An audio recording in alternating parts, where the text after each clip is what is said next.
The missing clock. Once upon a time, in a small, quiet village, there was a big old clock that everyone loved. Every morning, the clock rang, and people started their day. One day, the clock disappeared. Nobody knew how or why. The mayor called a detective to solve the mystery. But before we go on, I must tell you the truth. I didn't really want to write about a missing clock. I wanted to write about space robots. But my teacher said, make it simple. So here we are.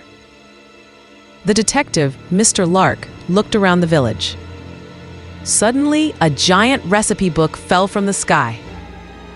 It landed right on top of the detective's car. On the cover, it said, "How to bake a clock cake." Confused, Mr. Lark opened it. Inside, there were no cake recipes, only strange poems and drawings of clocks melting like cheese. He thought, is this real?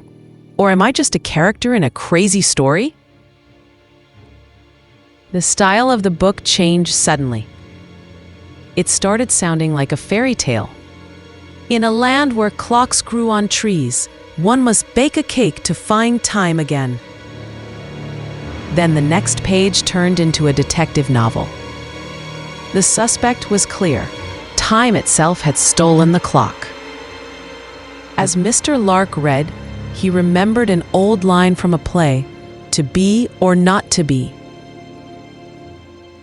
But in the book it said, "To tick or not to tick, that is the question." Suddenly, the clock appeared again in the middle of the village, without any explanation. The villagers cheered. The detective shrugged and said, maybe the story wanted a happy ending, or maybe the author's cat just knocked the clock back in.